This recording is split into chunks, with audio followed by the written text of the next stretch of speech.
just gave me that ugly stare. And he proceeded to sit down, and then I said, "Get coffee." Ignored me again. Raul Morales was sitting in front of me and to my left on the front row. He asked for a copy, and immediately Jim Lawrence went and gave him a copy of that handout. While he was there, I said, "Give me a copy." Finally, he handed me one. Now tell me that kind of behavior, if that isn't uncalled for. And it was a display that was obvious to many that was watching what was happening. And so I think this perception that the department was being ignored is really displayed in that kind of way. Furthermore, when Leo testifies that he only had a short time in the involvement of drafting this bill, impression I got was that he was only working on it for a couple of weeks, which is contrary to what you've said today, that you've been working on it and your bill drafters have been discussing this for over a year. Which is correct? I don't know. I'm just telling you, where was the Department of Wildlife in this whole discussion? Because I think we could have clarified some of the language before it even hit the press. If you were serious about the involvement of the Department of Wildlife and their scientific knowledge, as they are charged in STEP. So you can understand that maybe I made those statements to the commission out of defense and support of what this agency is all about. And I take affront to the posture that's being displayed right now. And I think you have a big job to correct that. And I hope you do. I really do. And I respect the governor, but I think that he needs to clean up the process. And I present that respectfully to you, because I don't want to see it fail. Because I'm fearful, under the current objectives and the way things are flowing, I think bad news is in the future for the state of Nevada. We're listed. Thank you. Mr. Hahn? You certainly brought up a number of points, and I don't have any need to air any dirty laundry or continue any actions that may have given you the impression that the Department of Wildlife is to be outside of this activity. I'm sorry that you felt offended by the actions at the Sagebrush Ecosystem Council. And certainly with the director being at the table in statute now, everyone will get a handout and everyone has a say and can raise their hand when they have a question and ask whatever needs to be asked and bring up any concern that needs to be asked.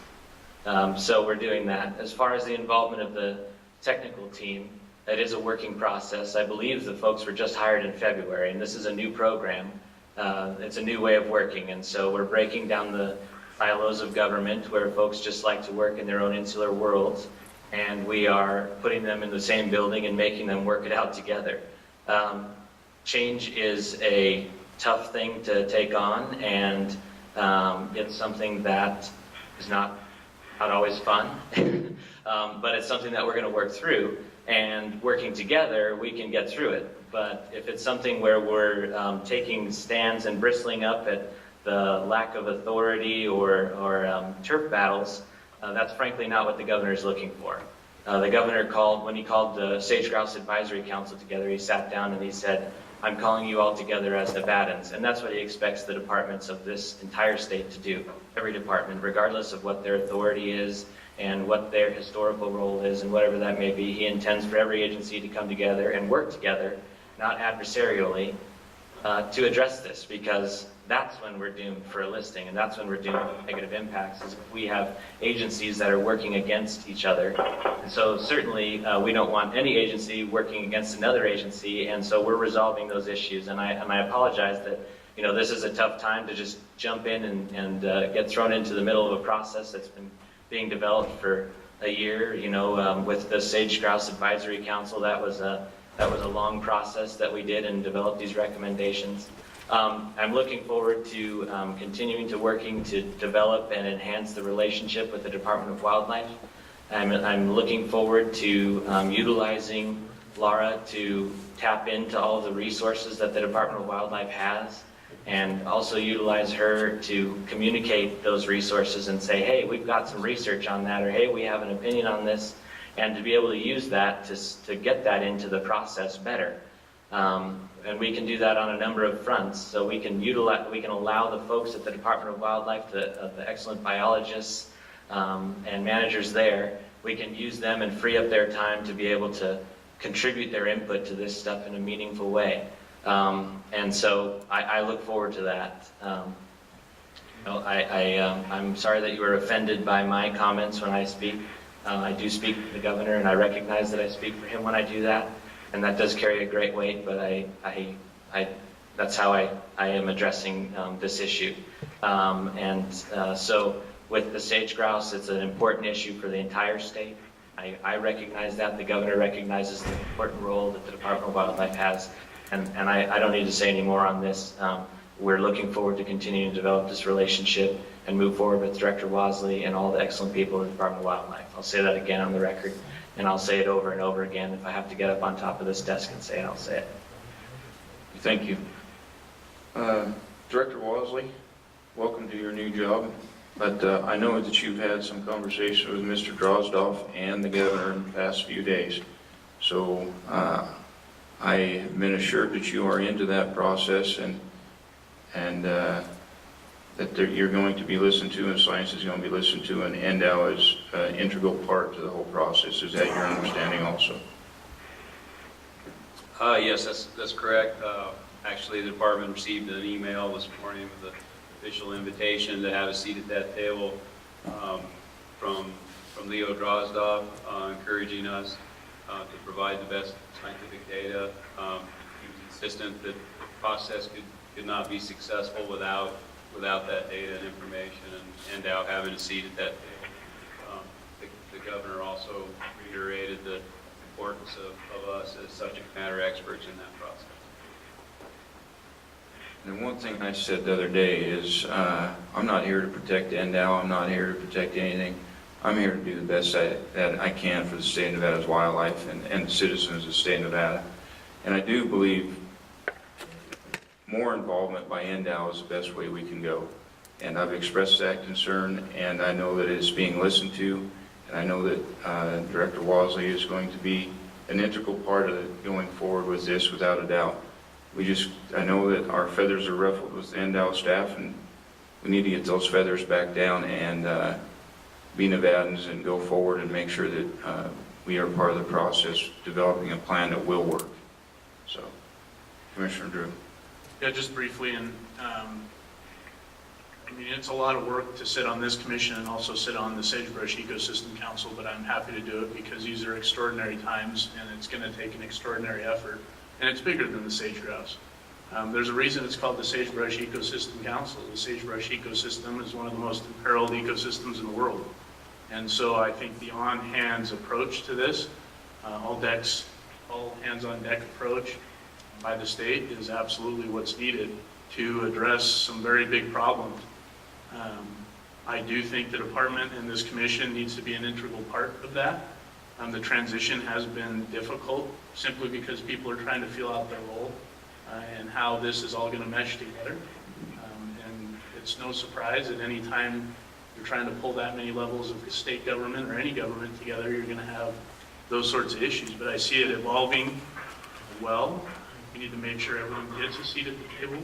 I made the offer to Acting Director Tsukamoto at the meeting on Wednesday, and I'll make the same offer to Director Wasley going forward. If we have issues, personnel or otherwise, that need to be addressed, I'm willing to help go to bat for this agency and for the staff of this agency, and same on the other end. If the governor's office has an issue or concern with me or anything on this end, I'm willing to be that liaison. So I know that's taken on a lot of responsibility, but I've never been one to shirk that sort of thing, especially in the face of what we're dealing with here. So with that, I think the best thing that we can do in terms of AB 461 is move forward and make sure that what we have in the statute going forward ensures and clarifies everybody's roles and their position in the process.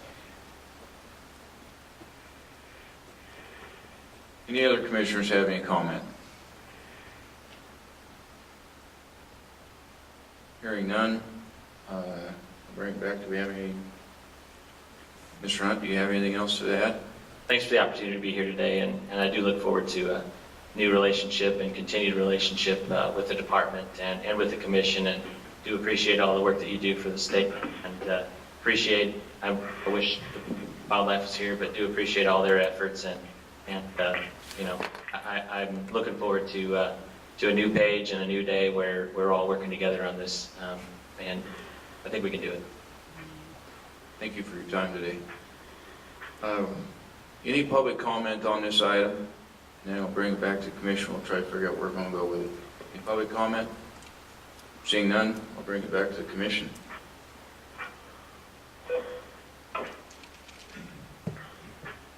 Mr. Macbeth. Are we, at the legislative committee meeting, I mentioned that I had not had a chance to really dive into it in a lot of detail, and I have since done that, and I do have a lot of concerns and a lot of questions. Actually, I think about how the process works now, and I'm just not really fully understanding how this is going to work. I can go through my questions and maybe one by one, and we can see if there's, Jeremy, you might be the person to answer some of these. Others are just general political comments. Would you like me to do that, or how would you like to? One thing that I did bring up at the meeting, and I'll put it on the record here, there's not a bigger issue facing the citizens and the wildlife of the state of Nevada than this sagebrush ecosystem. And NDAL can't solve it. There's no doubt NDAL can't solve it. And that's why NDEP and Ag are sitting at the table also, because they have resources that we don't, and we can pool together and get something done. That being said, I said it the other day, I don't want to have this body come out in opposition to something the governor's trying to take forward that is so important to everybody. And I recognize the short time frame that we had to get an amendment to this bill out, and I recognize we probably weren't going to make that. I want this body to be in support of whatever amendment comes out, and I don't like holding special meetings, but I can't think of a more important issue to hold a special meeting on than this issue right here. So if it takes a working group, as Commissioner Drew stated and as noted, item 12, it's a working group to come up with proposed language that we can vote on as a commission, and we will work directly with the governor's office and Mr. Hunt to come up with language that is satisfactory to all. And we will work with Leo Drozdoff and Barbie and other department heads to make sure that we're all on the same page. I want to come up with language and bring it back to this body and get a unanimous, not a unanimous vote, but pass that we agree with where we're going. And it's important enough to me to have another telephonic meeting and get this out. Depending on timing when this bill gets heard, we may have another commission meeting and we can take a vote on this, but it has to get out before our next commission meeting. I'm all in favor of calling a special meeting. It is that important to everybody. Commissioner Drew. Yeah, my sense, just based on the discussions we had in the committee, is that it would be best to adopt their position, at least as it regards to appointment of a working group, kind of be a repository for all the questions or concerns, and then have that group interface directly with the key players involved, including Director Leslie. Let's try and move forward. Just try and do it all today, I think, is going to be very difficult. Mr. Macbeth. Okay, it was my intent to,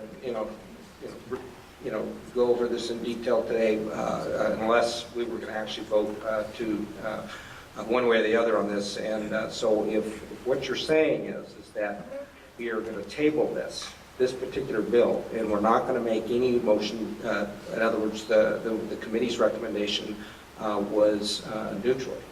I don't like neutral right now. I don't have, what I'm seeing here in this language doesn't make me neutral. I'm very much opposed to, a lot of it. Now, I want to say that I see some very good things about bringing together all of the state agencies, to do this, to deal with this issue. I think it needs to be a collaborative effort. But I'm still concerned with the department's place in this process based on this language. And so if we're going to table it and the chairman is committed to have either, have it at the next commission meeting or a special meeting, then I can certainly work with you. My specific concerns and questions, and I can go through that process. And so when we get to the meeting, much smoother process. Mr. Chairman? Yes, Mr. Rain. Scott? Just looking at this item, and we could sit here and talk about it for quite a while, but it looks to me like the logical thing to do with it, because there's no clear way to vote on it, yes or no now, in that we haven't heard any of the amendments, and we could sit here and talk about possible amendments, but then again, every bill I would agree with it had some possible amendments to it. So I would say the only reasonable thing, and I would offer it in the form of a motion, would be to table this item, AB 461, at the call of the chair. Bring it back. We have a motion.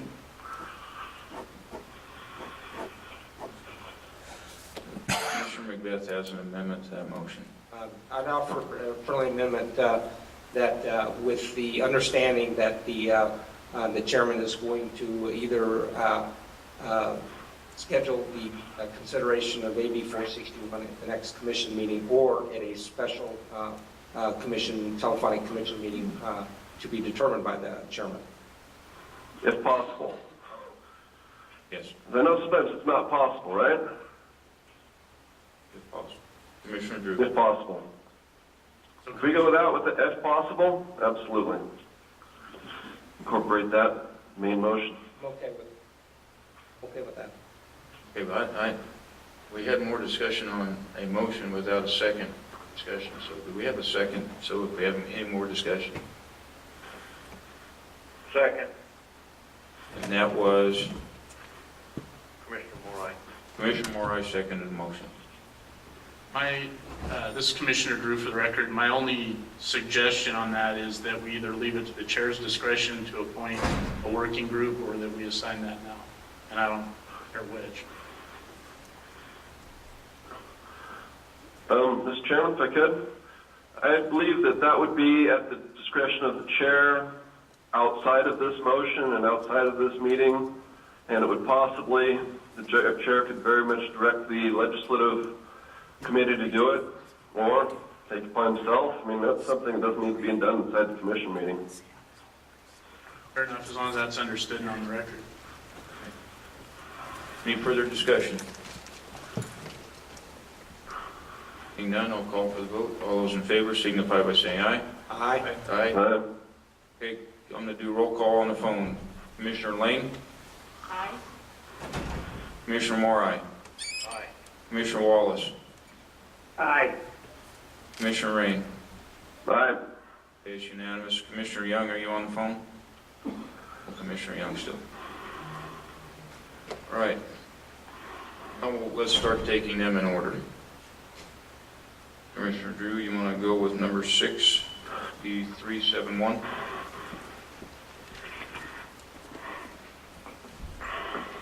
And I'll allow Ms. Jolly to bring that up. And I think there was some amendment language offered by the department further discussion that we may need some help with from Chief Potamici if he's here.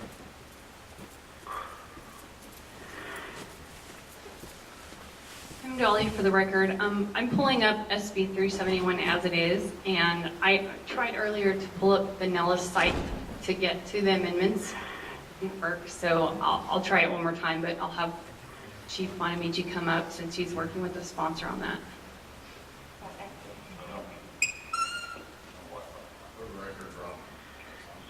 Yeah. For the record, Rob, on page more, regards to SB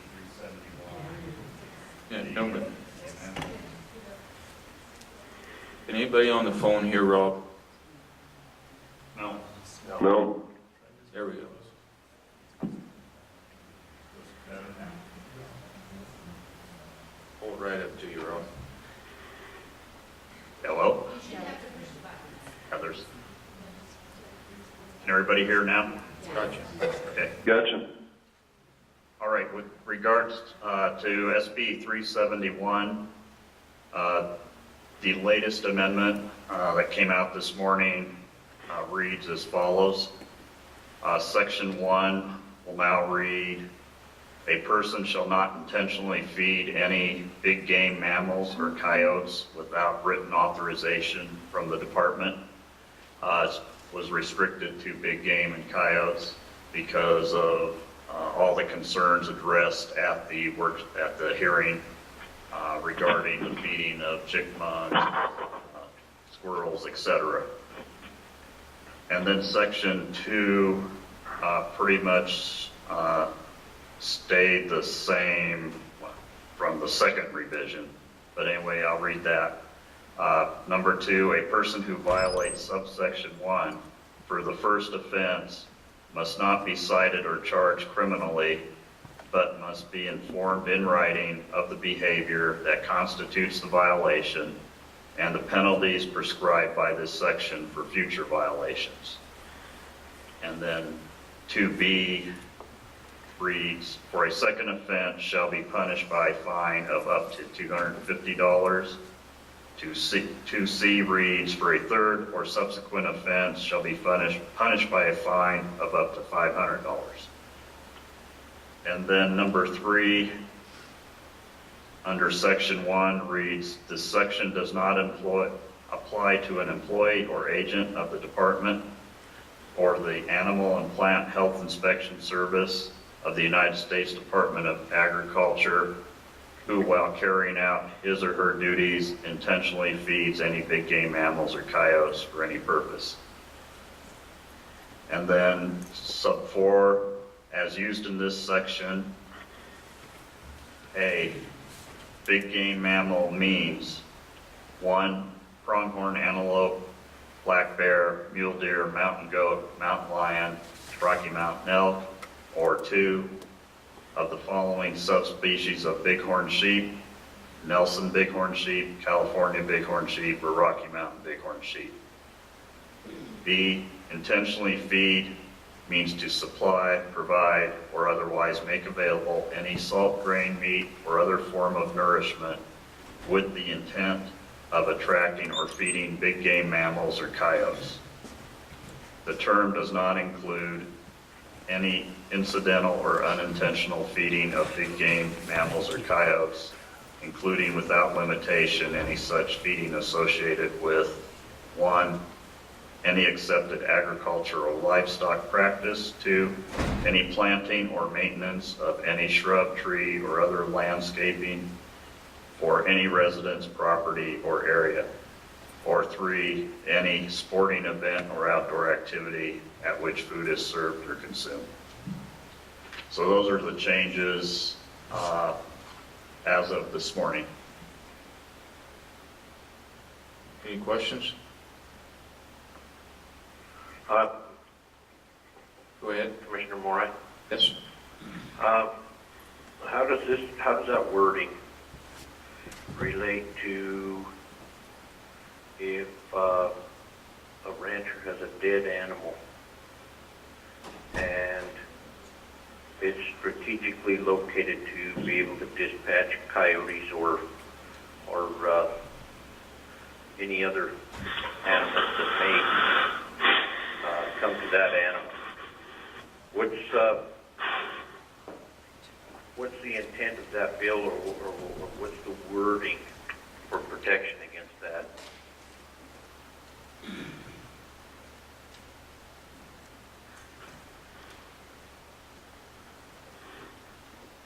I believe, based on the wording that is currently in the bill that I just read, the amended wording, that would require written authorization from the department. So the other option is to strike coyotes from the bill.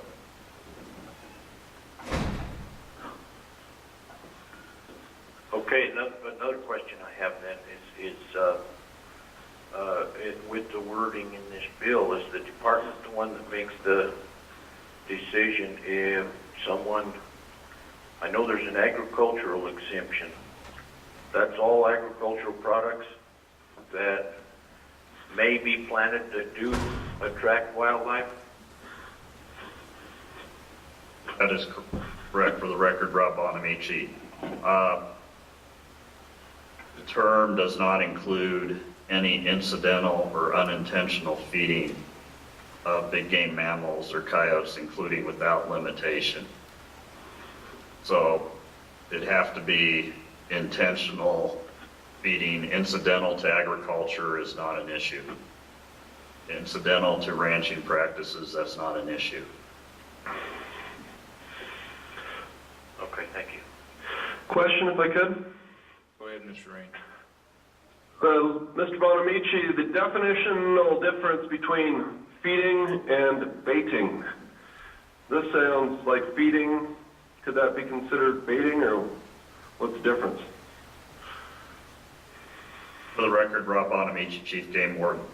The intent and the design of this bill is to address not the baiting. We have regulations in place already regarding the baiting for big game for purposes of hunting. So that's already unlawful under current regulation. This is to address not baiting, but rather feeding for purposes of viewing the wildlife, just attracting them. So you can, anything from taking photos to just observing them, what have you, because you like to see bears in your neighborhood or whatever the situation may be. So that's what this bill is addressing. Because they're not covered in the other regulation, I believe. So how would that work? And Mr. Morai's question. I believe the question was Baiting versus feeding in relation to coyotes. baiting versus intentionally feeding of coyotes. Or baiting the coyotes, yeah. If coyotes are classified as unprotected, so therefore there is no issue with baiting coyotes for purposes of hunting. But I do see, quite honestly, where it could be somewhat problematic, that this would somewhat conflict with that, create some confusion. So when Mr. Morai mentioned that, I do see where there is some potential conflict there. Commissioner Drew. Yeah, just for the record, Commissioner Drew, during the hearing, this bill originally, I think, was pretty much all-inclusive of all wildlife with the exception of wild birds. And at the hearing, there was a lot of concern about folks in neighborhoods who feed chipmunks or things of that nature, which potentially could cause an issue with big game. But I believe some of the discussion and some of the flavor of the discussion was if this were enacted in regards to big game mammals, that would resolve most of the concerns, and that big game mammals, such as bear and deer and things of that nature, were where most of the concerns and issues were. And so I think that's how it got directed that way. I think the coyote part came up in regards to people in neighborhoods intentionally actually feeding coyotes and then having issues associated with coyotes eating pets and things of that nature. So I think that's how it came in. I don't know that there was any discussions in terms of... Yeah, Mr. Drew is correct. it was primarily the feeding of coyotes, or the perception of feeding coyotes in the Las Vegas Valley. Mr. Chairman, Yes, Mrs. Lane. I would agree with Mr. Bonamici on that was actually, I brought that up because we do have an issue in southern Nevada with people in neighborhoods feeding coyotes. So I would not like to see that removed unless it's a real problem in terms of enforcement.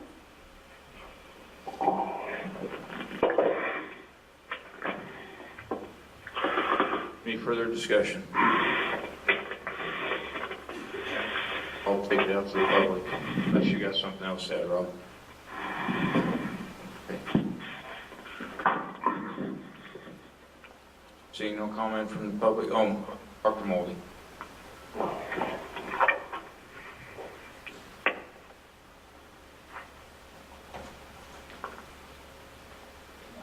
Mr. Chairman, Don Moldy, just a quick. I think,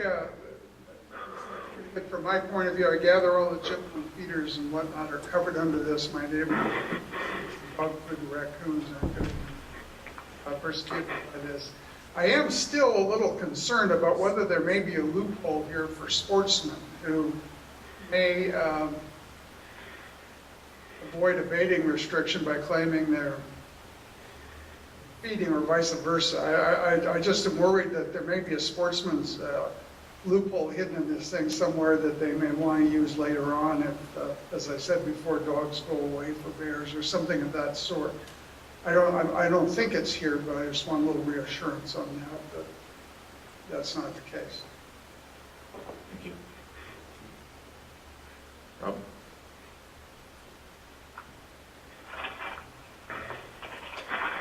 For the record, Rob Bonamici, Chief Game Warden. With regards to baiting versus feeding, the way the baiting regulation is written, it is associated with hunting, so baiting for the purposes of hunting. So either way, we have to prove that it is for the purpose of hunting. Once we establish it's for the purpose of hunting, then the regulation, the more specific regulation applies, and that is a regulation that it is unlawful to bait for purposes of hunting. So that's what they would be charged with, and not this right.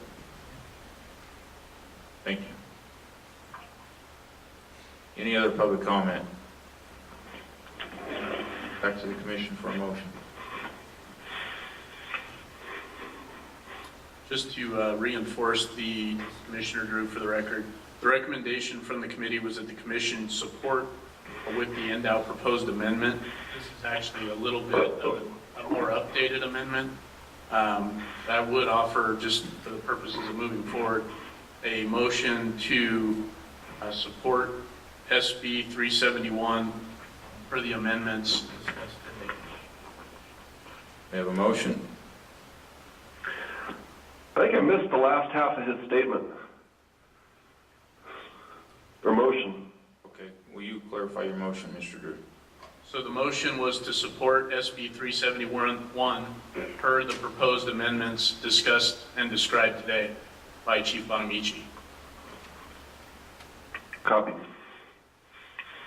I'll second for the purpose of discussion. And I did have a question.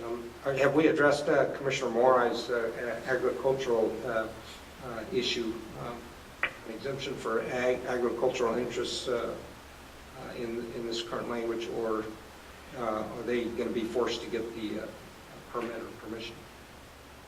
Mr. Bonamici, what's your opinion on that?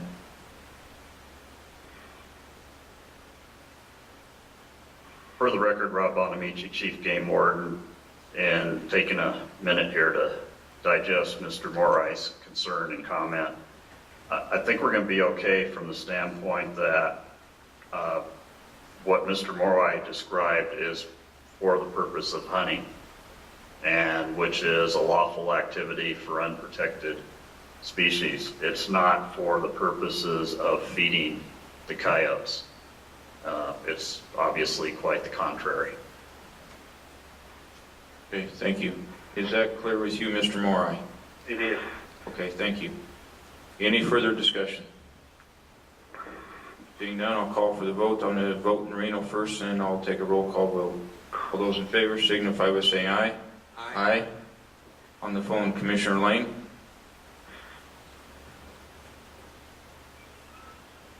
We lost Commissioner Lane. Commissioner Moore, Aye. Commissioner Wallace, Aye. Commissioner Rain, Aye. and we'll go back to Commissioner Lane. Aye. Okay, motion passed unanimous. We'll move on to number 7 on the list, SB 245.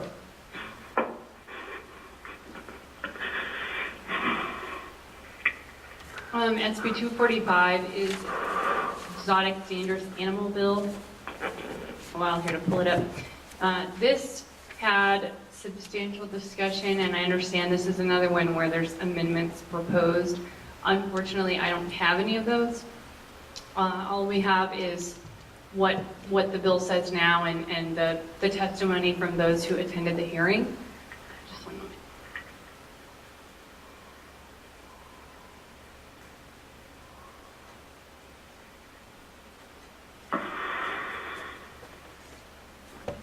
As you recall, I have mentioned this prohibits the possession of any species that's considered dangerous wildlife. And it does have substantial grandfathering amendments or grandfathering language here for, here's a list of the species. And just background, this Commissioner Lane is from Las Vegas area, and she brought this up at the last commission meeting. This is stemming from several incidents that have occurred in the Las Vegas area with privately owned various wildlife or wild animals like monkeys and things that are used in certain possessions. Sometimes they're used in their occupations. And so that's where this is stemming from. Senator Roberson and the department has worked with the Humane Society of the United States on some of the language here, and I'm trying to find the section here that was controversial.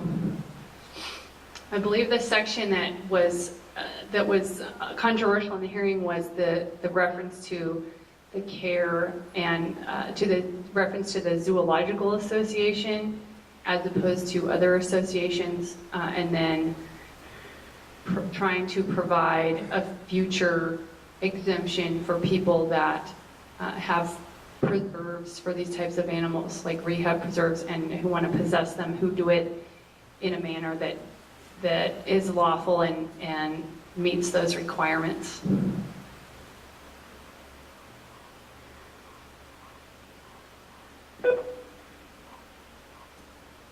Commissioner Drew? Yeah, just for discussion purposes, I will remind the commission that the committee did recommend support in principle with the understanding there may be amendments on the way. And we did support the concept of delegating the enforcement of control to local governments. Any other commission comment? One, please. Okay. Mr. Chairman? Yes. All right, there's a whole bunch of different portions in here that appear to have, I would consider a fairly large fiscal effect on anybody that has a business associated with exotic animals. And I would think in the hearings, that's probably, must have been brought up. I mean, this put a lot of them out of business unless they're pretty well healed. Did that come up, and what was talked about at the hearings? This is Kim Jelly for the record. Yes, that was. There's in section 10, it talks about the exemptions, and it is a long list, but there were still groups of private possession that I guess weren't included here that meet different requirements for the care. I will note that in section 10 it talks about those with a Class C exhibitor license, and then it references, however, if they have not had any issues relating to care, possession, or exhibition. So it qualifies each exemption based on whether they've had any complaints or citations or anything related to the care of the animals. And then if they've been convicted or fined, let me go back to the next. Some liability insurance requirements, there's veterinary requirements, and it just goes on and on. I'm like, wow, it's pretty extensive.